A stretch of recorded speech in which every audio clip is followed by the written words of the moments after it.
Hello everyone. Today's video is going to be the third video of my How to Play Chess for Beginners series, and it's about the aim of the game and how it can end. So basically the aim of the game is to get the opponent's king, to capture the opponent's king. So there are three ways a game of chess can end. Those are a win, a loss, or a draw. Now, win and loss are kind of the same thing, but just for different opponents. So, first I'll tell you about win and loss. So now, there are three ways that you can win or lose. The first is that your time runs out and your flag falls. So now, if you're playing in a tournament, then more often than not, there will be a clock next to the board, and after you move you have to press the clock, so you have a certain amount of time given. And so if the time runs out, so there's like a tiny flag next to your time on the clock. Same for your opponent, there's a tiny flag. So if your time runs out, then that flag will fall and you will lose the game. Then the second way is you resign and your opponent wins. This happens when you believe that you are in a losing position or are about to get checkmated and there's nothing you can do to stop it, or you just think that you are not strong enough to stop it. Then you can resign and your opponent will win the game. Personally, I don't ever resign in a game, because main point is that you might get stalemated instead of checkmated. Stalemate I will explain to you in this video. It's one of the ways of how to draw. But so that is what is resign and your opponent wins. And the last one is that you are checkmated. So basically you are checkmated means that your king is in check. Okay, I haven't told you what check is. I don't think I've told you. So check is basically that your king is attacked. That's just basically what check is in chess. That your king is attacked. So checkmate is that your king is in check and you have no legal moves at all. Like at all. Now checkmate needs a little more explaining. So I'll go here and I'll explain to you through an example. So if you are in check and you need to escape it, then you have to apply CPR, the rule of CPR. Now in medical thingies, that CPR means another thing, but in this context, CPR means C, that can you capture C, can you capture the piece which is checking your king? P means can you protect your king from the check by blocking it? And R is can you run away with the king? So I'll explain to you through examples. So let's say let's say that something like this happens, and I'm just making random moves. Don't ever do these in a game.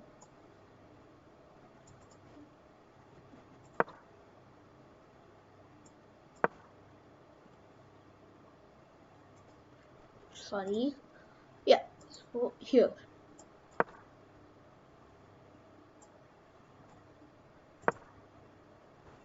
Four. And suppose like this is the position. Now over here, can you apply CPR? Yes, you can capture the queen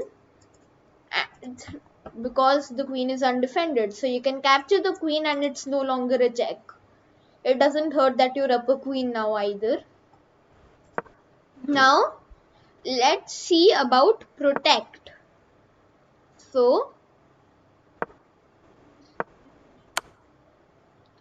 Now suppose this check is happening, queen h4, and it's a check to the king. So can you apply CPR? Yes. Now you cannot capture this queen, but you can apply P, which is protect your king. And you can block the check in many ways. 7 ways actually. B5, C6, knight C6, knight BD7, knight FD7, BD7, and queen D7. So 7 ways. So this is definitely not a checkmate. Now let's see about running away with the king. Now see something like this.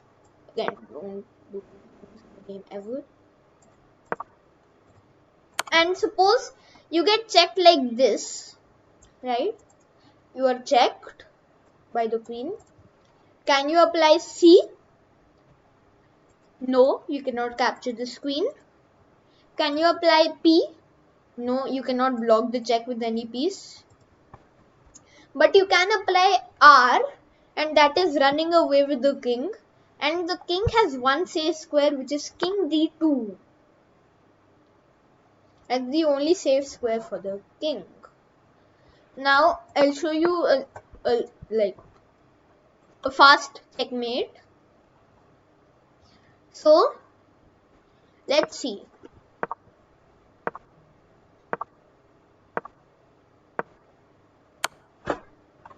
Now is this a checkmate?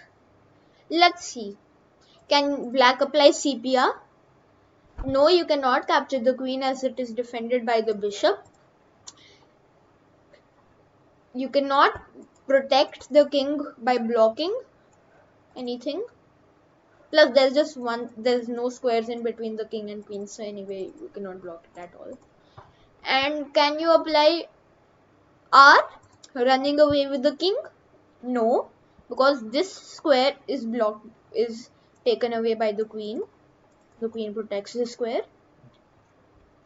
And black's own pieces prevent him from getting away.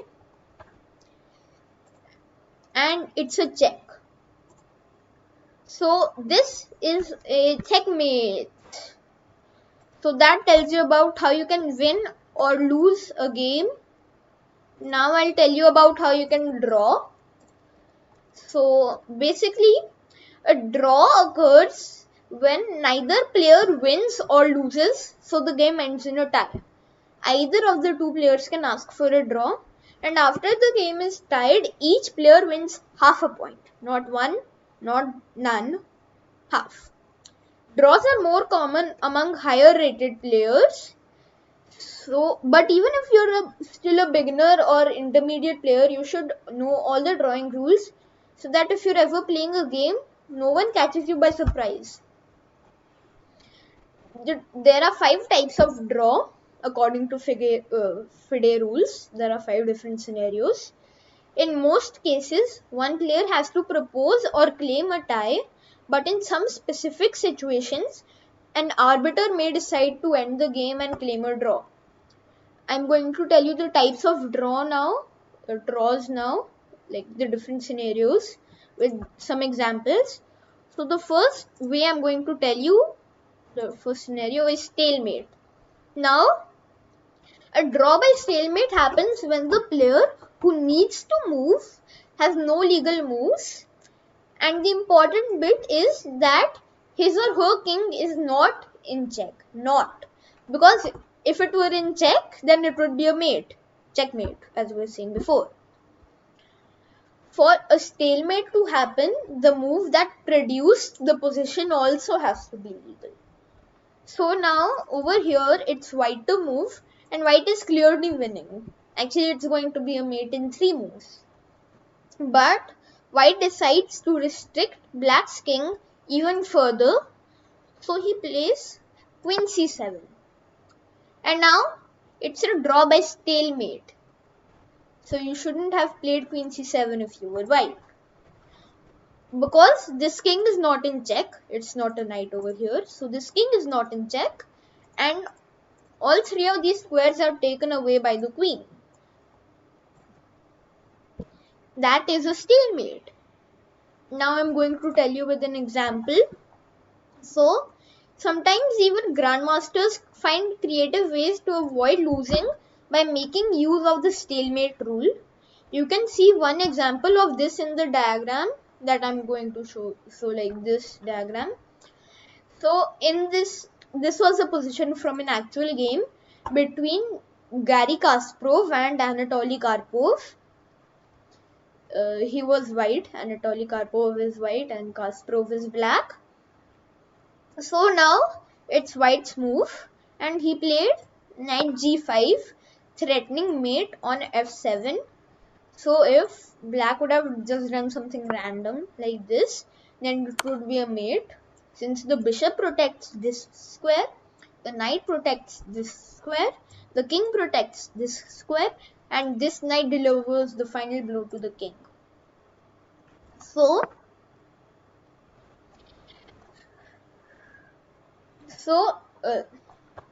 Garry Kasparov found a way to take advantage of this position using the stalemate rule. So after knight g5 he played rook a6, and now after rook a6 Karpov played king f7, which was actually a drawing blunder because now the game is a draw. The correct move would have been to just simply block the check with the knight. Yes, now there isn't a checkmate threat, but there aren't any checks by black's rook either. But after king f7, can you guess the move that Kasparov played as black? Well, if you found rook f6, well done, because now it's a check, so the king must move, or now you must apply CPR, remember. So now you can actually do C or R. And if you do like, if you take this rook, then it's a stalemate because the king is not in check. This king is not in check, and all the squares around the king are not allowed. The king cannot go there. And if he would have moved his king away, then rook takes f5, and if knight takes f5, then it's a drawn position with two knights against the black king, because you can checkmate, but you can have a checkmated position, but you cannot checkmate from a position, because what happens is before the checkmate happens, it will be a stalemate for the side without any pieces. So that's why. Now the next thing we're going to look at is dead positions. So I'll just make it dead position. It can also be by insufficient material. They're kind of the same, a little different. But yeah. So So now this is an example of a dead position where nothing can happen because all of these pawns are blocked. You can see this pawn is blocked, these pawns are blocked, these pawns, these pawns, these pawns, and these pawns. So all the pawns are blocked and neither king can invade the other position. Actually, no. Okay, this isn't a dead position, but if I make some slight edits to this, so I'll just clear this board, and over here these pawns are here, right? So I put this pawn here and just improvising here. Sorry. That now black has the here.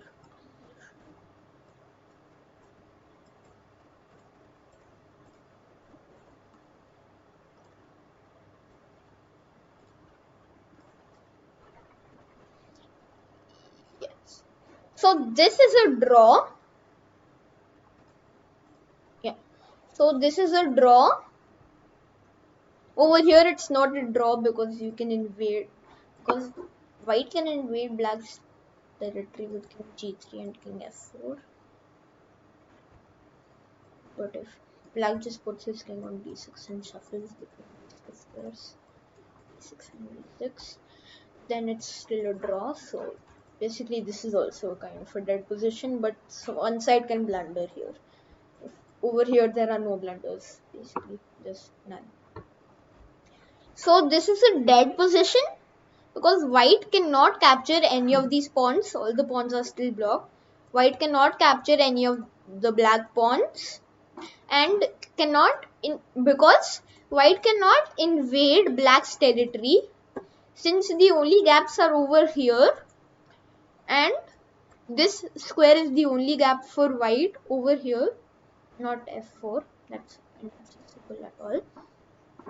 But this square is protected by both the pawns, and same with b3. It's protected by c4 and a4. And same for black. Black can also not achieve anything and take any of these pawns because the b4 square is controlled by c4 and c3 and a3, and the f4 square is controlled by g3 and e3. So this is also a dead position. I'm just going to tell you a fun thing. I'm again going to improvise, but just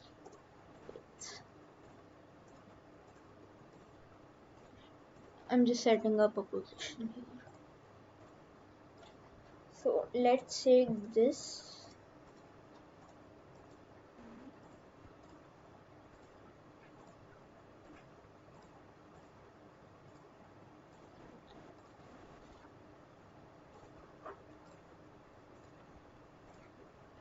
Now this is basically a draw, right?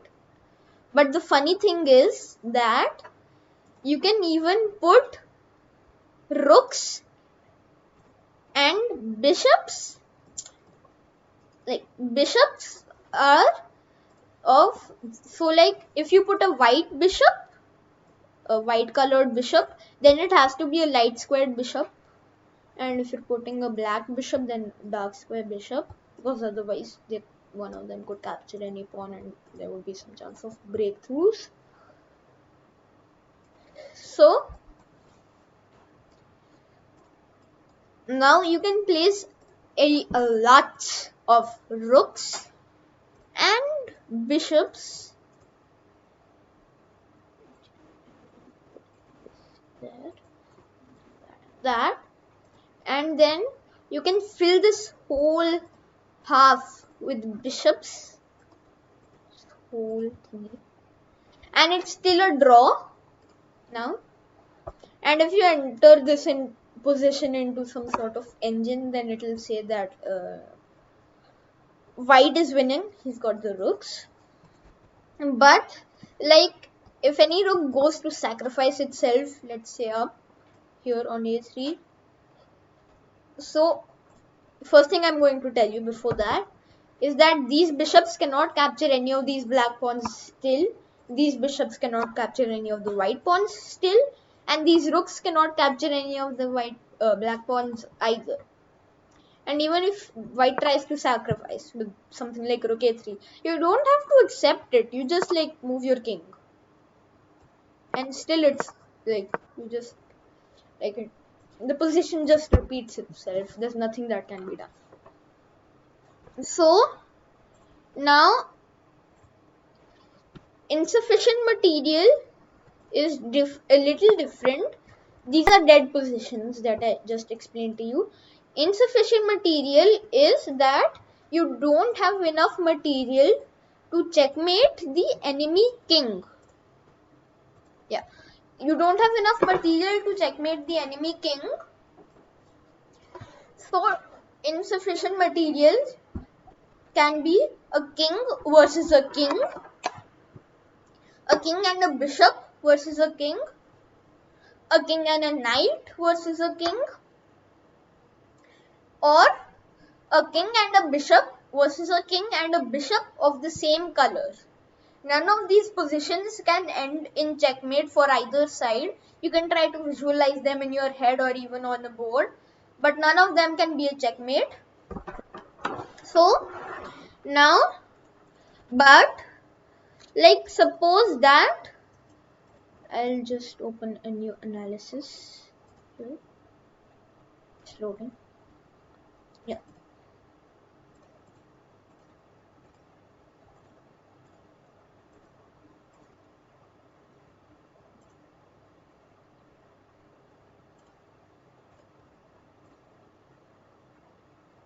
Okay.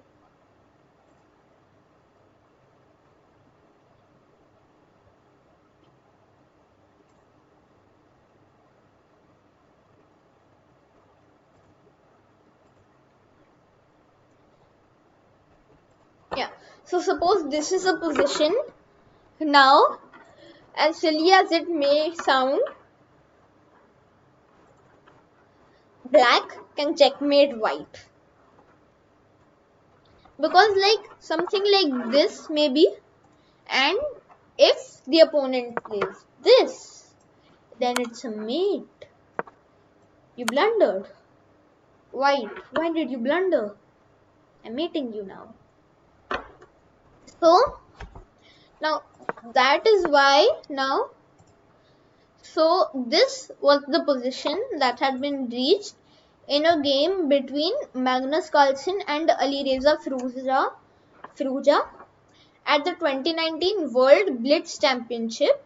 And the rule that I just explained to you, that the piece that it can still be a mate, was why arbiters had to award Magnus with a win and the title in the tournament. Now some people argued that the game should have ended in a draw, since Carlsen only had a piece to defend himself. Magnus was black and Alireza was white. But this was not a draw by insufficient material, because if Alireza played terribly, he could be mated by Carlsen. Like, it's true. And though that would have to be like terrible moves. So over here, Magnus played bishop d2 and Alireza ran out of time. So one more thing is that if it would be a draw by insufficient material, but for some reason they didn't accept it, then if the time ran out of your opponent or yours and they had the insufficient material but they had the extra material, it would still be a draw because you still cannot checkmate the opponent, right? Now the line that follows was never played, and it's only here, the line that I'm going to show you was never played, and it's only here to tell that a checkmate could occur. So white plays king h5 and king f8, king h6, and now white just rushes his king to this corner on h8 and then gets his bishop in to h7, to the h7 square to block the king's escape, and now it's a mate. It's a mate. Now the next thing, so this was like draw by dead positions and insufficient material. Next I am going to show you by mutual agreement. So if mutual agreement is that if for any reason both players agree to a draw, the game ends immediately and both win half a point. And for this type of a tie to happen, one of the players must propose a draw and the other player has to accept it. If the other player refuses the offer or keeps playing, the game will not be tied. It won't be taken as a tie. And so that's basically all there is to explain about mutual agreement. Now I'm going to tell you about threefold repetition. I'll just do that. Yeah. So draw by threefold repetition is a player can ask for a draw when a position is reached or is about to be reached at least 3 times in the same game, and this repetition is only possible when all the pieces of the same size and color are occupying identical squares as they were before, and all the possible moves are also the same. this is a little important. You might be thinking, why is that a rule? The moves will obviously be the same. There is one exception. Remember my last video about special moves? If capturing en passant was an option before and it wouldn't be now. So like suppose something like, I don't know, something like bishop move, f,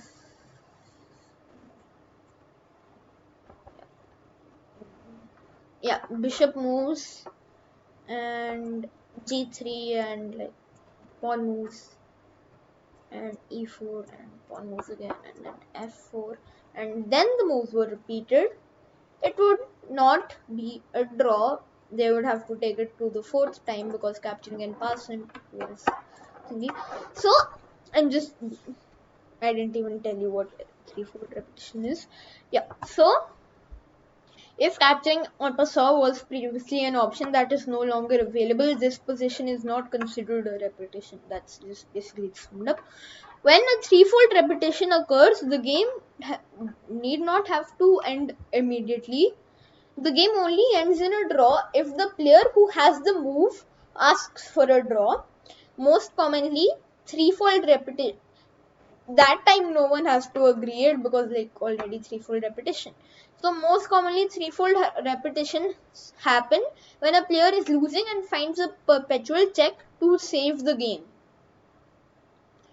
So now over here white is on move and is down a lot of material, and so white is down a lot of material. Black has got a passed b pawn and is about to mate white on h1 or h2 followed by h1.